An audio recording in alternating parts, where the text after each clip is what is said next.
ఈసారి మాత్రం ఖచ్చితంగా మనం తప్పకుండా మన పార్టీని మన అభ్యర్థిని గెలిపించుకుందాం. ఇక ఇంకొక పార్టీ ఉన్నది బీజేపీ. ఇక వాళ్ళు ఏం చేసిరా మీరు ఈ 5 ఏళ్లలో ఎంపీ గారు అని బండి సంజయ్ గారిని అడిగితే ఆయన మీకు ఒకటే చెప్తాడు, ఈర్నపల్లికి వస్తే వచ్చిండా, ఎన్నడని వచ్చిండా, మొన్న మొదటిసారి వచ్చిండా. ఈర్నపల్లికి ఎన్ని లక్షల కోట్ల రూపాయలు తెచ్చిండే? మోడీ ఆయన జేబులోనే ఉంటాడు కదా. ఎన్ని పైసలు ఇచ్చిండు వీర్నపల్లికి? కేంద్ర ప్రభుత్వంకి వెళ్ళి ఎన్ని తెచ్చిండట? ఒక బడి కట్టిండ, గిట్లా ఒక గుడి కట్టిండ. పోనీ తెల్లారులెత్తే దేశం ధర్మం అంటాడు కదా, రాముడు మావోడే అంటాడు కదా, జై శ్రీరామ్ అంటాడు కదా. ఒక గుడి కట్టిండా? ఓ సేవలాల గుడి కట్టిండా ఆయన? ఏం చేసిండు మరి బండి సంజయ్ ఈ 5 ఏళ్ళు? మీకు ఒకటే ఒక్కటి నేర్పించిండు, క్యాలెండర్ నేర్పించిండు. అన్నా ఇవాళ ఏం వారం అన్నా, ఇవాళ ఏం దేవుడు అన్నా, రేపేం వారం అన్నా, రేపేం దేవుడు అన్నా, ఎల్లుండేం వారం అన్నా, ఏం దేవుడు అన్నా.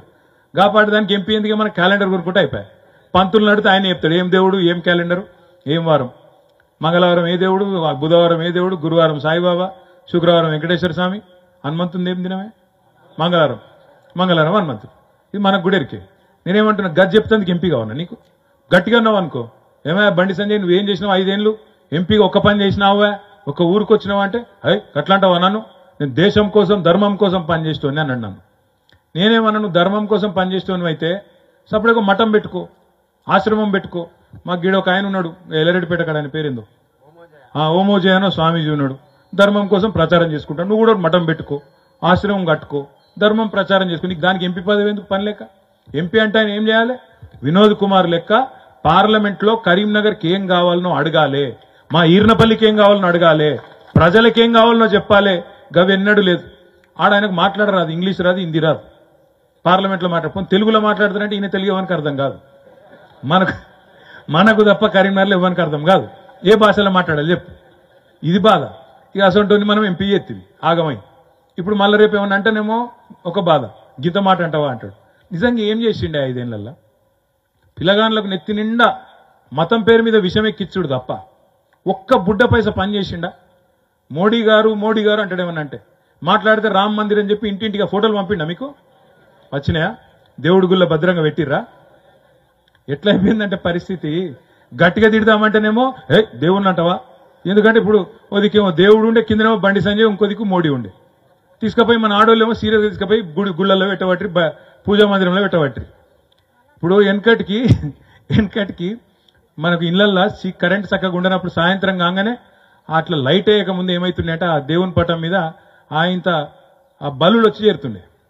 ఇప్పుడు ఎట్లయిపోయిందంటే బండి సంజయ్ పరిస్థితి కూడా గట్లే ఉన్నది. గట్టికి కొట్టి ఆయన బలి నిలబడదామంటే దేవుడు ఉన్నాడు వెనక. మరి ఈయనేమన్నా తిడదామంటే వెనక రాముడిని అడ్డం పెట్టుకున్నాడు. గట్టున్నది కథ. నా విజ్ఞప్తి ఏంటంటే మీతో, ఎంపీ అంటాడు ఏం పని చేయాలి? ఎంపీ అంటే ఆయనే మెంబర్ ఆఫ్ పార్లమెంట్ అంటే ఆయన పార్లమెంట్ పోవాలి మొదలు.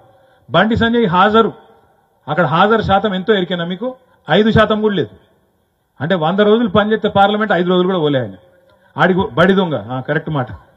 పార్లమెంట్కి ఓడు పోతేమని అడుగుతాడంటే అడగడు. పోనీ మోడీ నాకు బాగా క్లోజ్ అని చెప్పి అప్పుడప్పుడు ఆల్మించుకొని ఫోటోలు దిగుతాడు. పోనీ మోడీని అడగచ్చు కదా, నా కరీంనగర్ పార్లమెంట్ లో ఒక IIIT ఇయ్యి, ఒక మంచి విద్యా సంస్థ ఇయ్యి, నాకు ఒక ఇండస్ట్రీ ఇయ్యి, మా వాళ్ళకు మా గిరిజన ప్రాంతంలో ప్రత్యేక ప్యాకేజీ ఇయ్యి, ఇక్కడ అభివృద్ధి కోసం ఇంక కొన్ని 100 కోట్లు 200 కోట్లు ఇయ్యి, ఒక పెద్ద గుడి కడతా 200 కోట్లు ఇయ్యి, ఇవన్నీ అడగచ్చు కదా. ఏది అడిగింది లేదు, 5 ఏళ్లు మాట్లాడింది లేదు.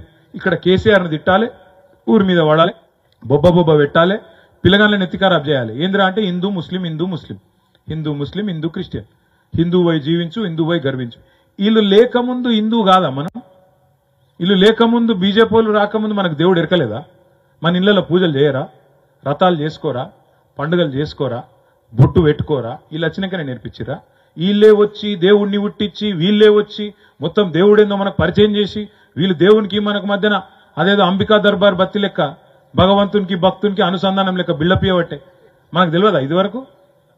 పూజలు తెలివై, పునస్కారాలు తెలివై, యాగాలు తెలివై, గుళ్ళుగట్టుడు తెలియదు, గుడికోడు తెలియదు, మొక్కుడు తెలియదు. మొత్తం బండి సంజయ్ నేర్పించిండు, మోడీ పంపించినాడు. దయచేసి నేను మిమ్మల్ని కోరేది ఏంటంటే, దేవుడు అందరి దేవుడే. మనము జై శ్రీరామే, మనము జై శ్రీకృష్ణుడే. మనకు దేవుడు ఉన్నాడు, మనకు పండుగలున్నాయి. శివరాత్రి వస్తే జాగారం చేస్తాం, ఇంకో పండుగ వస్తే పూజలు చేసుకుంటాం, అన్ని చేసుకుంటాం, అన్నిటికీ ముహూర్తాలు చూస్తాం, అన్ని చూస్తాం. కానీ కేవలం దేవుణ్ణి అడ్డం పెట్టుకుని రాజకీయం, కేవలం దేవుణ్ణి అడ్డం పెట్టుకుని నాకు ఓట్లేయండి, నేను దేవుని మనిషిని, నువ్వు దేవుని మనిషి అయితే ఆశ్రమం పెట్టుకో, మఠం పెట్టుకో, ధర్మం కోసం ప్రచారం చేయి.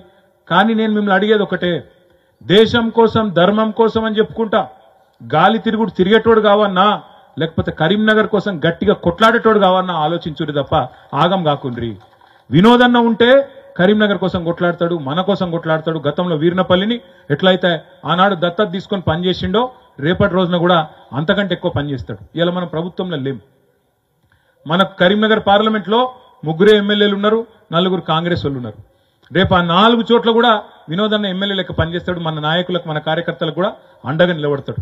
నేను కూడా మీకు ఎట్లాగూ ఇదివరకంటే మంత్రిగా ఉన్నప్పుడు కొంత రాకపోక తక్కువ ఉండే, ఇప్పుడు నేను కూడా మీకు తప్పకుండా అందుబాటులో ఉంటూ అభివృద్ధి ఒకవైపు చేసుకుంటూ అందుబాటులో ఉంటూ వినోదన్నతో పాటు నేను కూడా ఎంపీగా ఎమ్మెల్యేగా మీకే పూర్తి స్థాయిలో అందుబాటులో ఉండి మిమ్మల్ని కళ్ళలో పెట్టుకొని కాపాడుకుంటా అనే మాట నేను మీకు విజ్ఞప్తి చేస్తా ఉన్నా. నేను రాకముందు మా సాగర్ అని అన్నాడట మాట, ఇప్పుడు ఆగానే చెప్తున్నాడు, అన్న కొద్దిగా కార్యకర్తలను కాపాడుకోవాలి చూసుకోవాలని. కాంగ్రెస్ వల్ల కొద్దిగా ఎగురుడు దుంకుడు కూడా ఎక్కువైంది.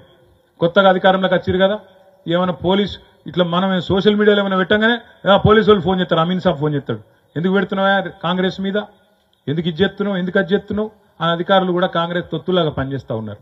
భయపడవలసిన అవసరం లేదు, ఎవ్వలకు బుగులు పడవలసిన అవసరం లేదు. తప్పకుండా, ఎందుకంటే ఇది విప్లవాల గడ్డ. నేను మీకు చెప్పేటోని కాదు. వీర్నపల్లి అంటేనే, ఎల్లారెడ్డిపేట మండలం అంటేనే, సిరిసిల్ల నియోజకవర్గం, కరీంనగర్ జిల్లా అంటేనే ఇది విప్లవాల గడ్డ. ఈ నేలలోనే, ఈ గాలిలోనే ప్రశ్నించే తత్వం ఉంది, పోరాడే తత్వం ఉంది. కాబట్టి ఎవ్వనికి భయపడే అవసరం లేదు. ఎవడు మన ఇంటికి కూడా వీకిటోడు ఎవడు లేడు. కాకపోతే కొత్త మురిపం, కొత్త బిచ్చగాళ్ళు కదా, నిన్న కాక మన అధికారంలోకి వచ్చారు కాబట్టి ఎగురుడు దుంకుడు కొద్దిగా ఎక్కువ ఉంటుంది, డైలాగులు ఎక్కువ ఉంటాయి, భయపడకురి. బుద్ధి చెప్పాలంటే మాత్రం ఇప్పుడు దుర్భిక్ష పరిస్థితులు వచ్చినాయి, కరువు మళ్ళొక్కసారి తరుముకొని వస్తున్నది. ఎందుకంటే ఈ ముఖ్యమంత్రికి, ఆయన ప్రభుత్వానికి చిత్తశుద్ధి లేదు, వాళ్ళకు కనీసం రైతులను కాపాడుకోవాలన్న సోయి కూడా లేదు. మరి అట్లాంటప్పుడు ప్రభుత్వం మీద కొట్లాడాలంటే మన గొంతుండాలంటే మీ ఓట్లతో మాకు దీవెన ఇవ్వాలి.